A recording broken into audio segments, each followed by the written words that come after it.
Hello, everybody. I'm Cheryl Talley Moss.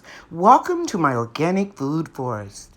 In this episode, I'm going to share with you our first broccoli of the year.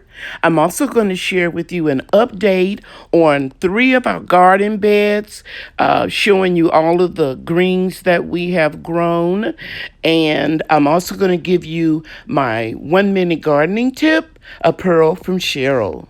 I just want to remind you that the only covering that we had on our raised beds during low temperature of 31 degrees was the insect net protection. There was no frost protection, no plastic, no frost cloth sheets, anything. If you get your plants established well before freezing temperatures, these cold crops can survive. Some of them can survive temperatures to below zero. So do your research, plant what grows well in your area during the winter, and you won't have any problems. And you won't be panicking every time the weatherman says it's going to freeze. Because my gardening experience has taught me to grow what I can grow in cold temperatures, providing that the plants are well established. All right, let's get started.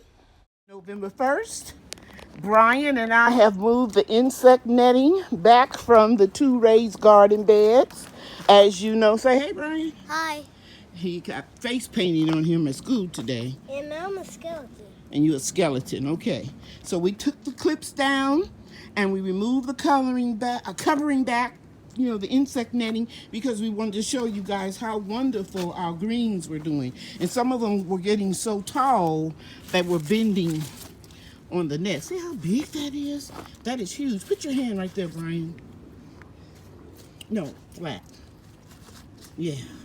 That's huge. The only thing that we see we're going to have to pull up is right here. I'm going to zoom in and show you our marigolds.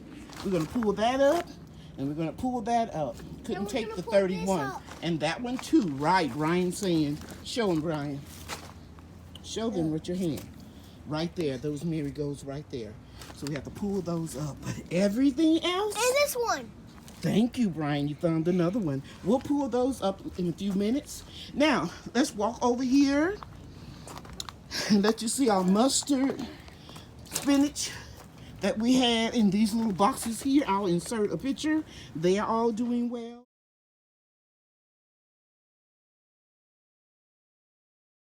They survive very well, and we can see here that the only damage that we have over here is to our zinnias, but we can use those seeds for next year. But all of our turnips, stop it please. Okay. He was clicking on that clip. Our turnips, our mustards, collards, red Russian kale, and dwarf curly kale is doing much better. I usually grow the large kale, but I like the dwarf kale better. It's more tender, and you can use it in salads as opposed to having to stir fry everything. So I'm going to step over here and let you get another good look. Let me back it up and let you see how plentiful these greens are. Brian, you trying to get in the video? Step over there and I'll put you in it.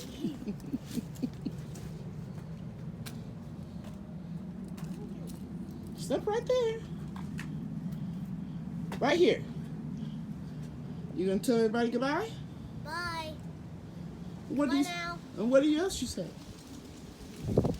Thank you for watching. Thank you for watching. Bye now. Very good. Bye. The insect netting off, as you can see, all of our zinnias have been damaged by the frost, the freeze, and that's okay because we'll use the seeds. And our green globe artichoke plant is doing well. Yeah, but this plant, nothing. Yeah, that's a zinnia. He's showing you right here. Point again, please. Right there, yeah, that's frost damage. And here are our golden beets right over there, and our Detroit red beets. We have heirloom seeds from Baker Creek. And you see, guys, these are the ones that I started. I keep telling everybody, start those beets early. I'm going to go in closer so you can see. Those beets are not doing well. They're not doing that well because it got cold too quick. Now I'm going to walk over and show you the other beets that I started early in the 6-pack sales when it was 100 degrees outside. Okay, I'm not going to pause it. I'm just going to walk over. And here we go. Look at the difference in the beets. It's the Detroit red here and the golden beets here.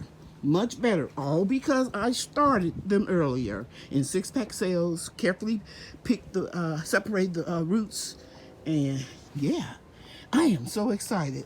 I love gardening. I guess you all can tell that. I am so passionate about what I do. Okay.